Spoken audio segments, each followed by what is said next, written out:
So, ayun, good morning mga ka-PRTV. Andito ulit tayo sa ating backyard kay Kuya Patit Backyards. Ayan, naglilinis ulit tayo dito. Nagwawalis-walis tayo. Dami na naman kinaibot ng manok yung mga pananim ko. Pero pansin ko doon sa mga manok, pag nilalagyan ko ng abo, eto, yung mga halaman, hindi siya kinakaibot ng manok. Pag may mga abo, ayun. Tulad doon yung saging doon sa nauna ko nilagyan. Doon sa kabila. Hindi niya kinakaibot ng manok. So ang gagawin ko, lalagyan ko lahat ng mga abo, yung mga may halaman para hindi kaibutin ng manok. Bakit kaya?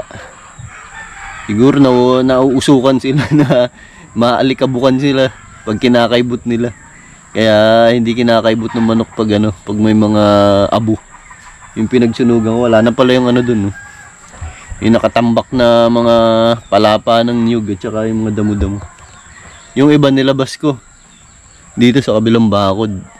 Tinapong ko dyan at kukuhain yata nung dito sa kapitbahay at gagawin panggatong. So ayun yung mga abo, kukuha tayo ng abo. Lalagyan natin yung mga ibang puno ng halaman, yung mga tinanim natin. Lalagyan natin ng abo para hindi kaykayin ng manok. So, let's go.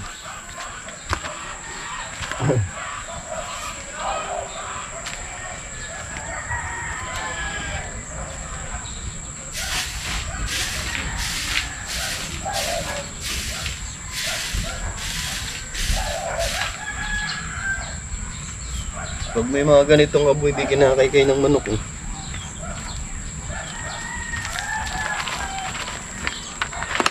Siguro naalikabukan sila.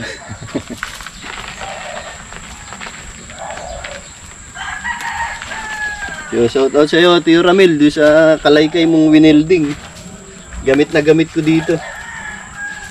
Ito, Tio Ramil, yung winelding mong kalaykay. Si Tio Ramil na nag-welding nito eh. Ayan, shout out, Tio Ramil, ang tibay. Tibay ng kalaykay.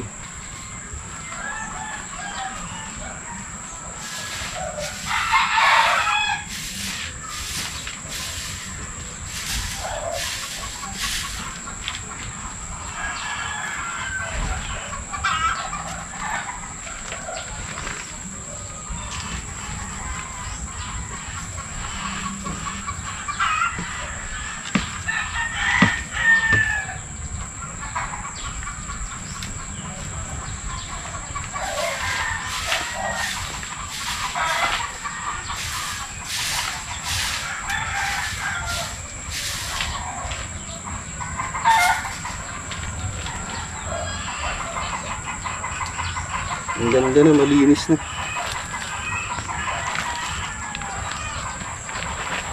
So dito sa kabila guys, ayan sa likod wala na yung mga basura doon sa kabila. Yung nandun, sinilibang ko na kahapon. Bago pa rin.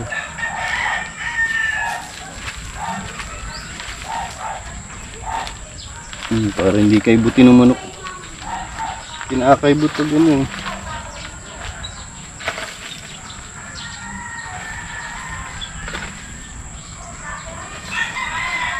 Dati kung effective yung mga abo na nilalagay natin sa puno kasi hindi kinakaibot yung iba eh.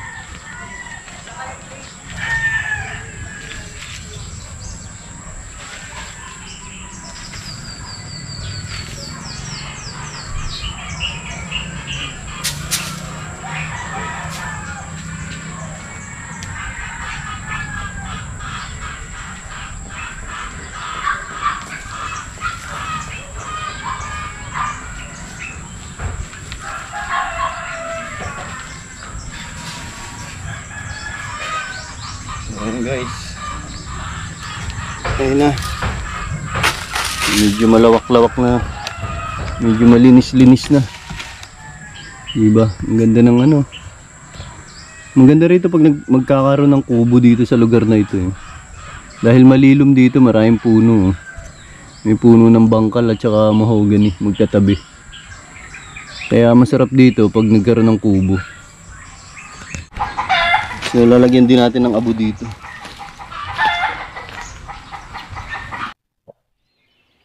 Matay yung isa, matay yung isa.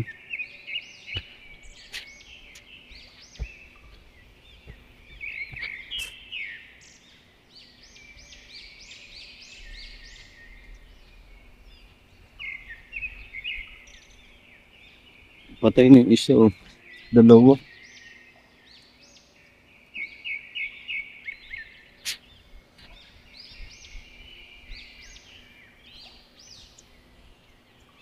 Yung pala kay Tio Ramil, oh. Gamit na gamit si dito, eh. Kalay sa yung si Ramil.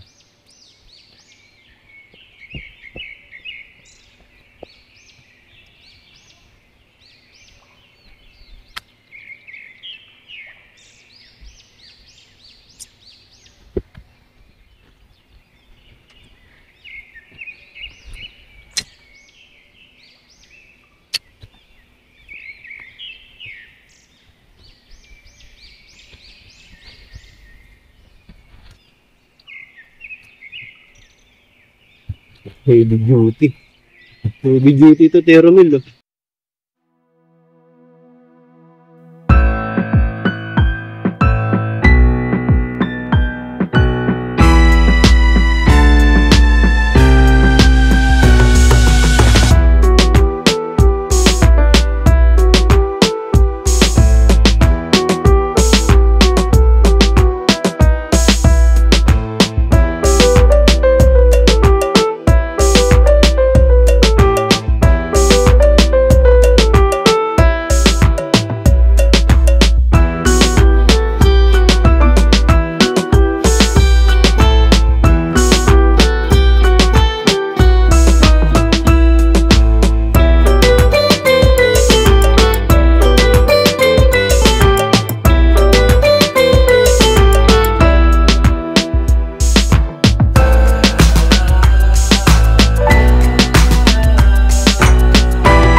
Pawis agad, pawis.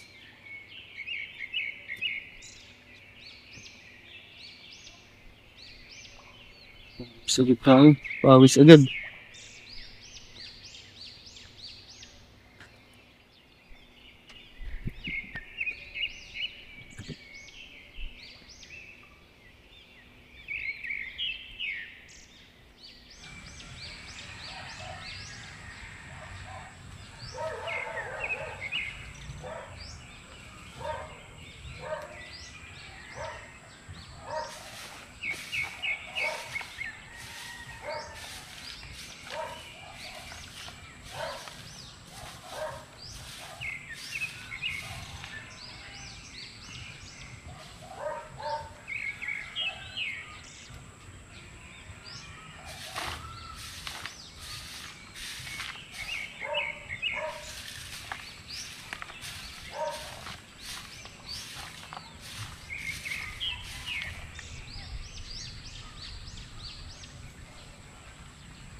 ayun na guys. Ito may tanim din dito ano, gabi. Yung tanim si mother.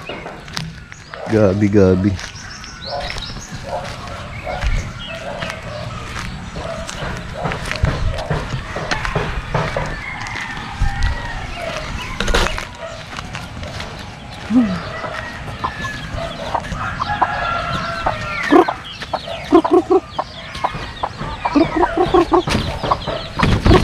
Pahinga muna. Pahinga.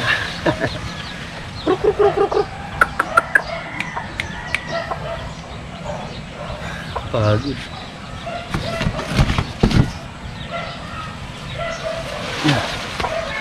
Mga sisiw. Yung mga sisiw natin.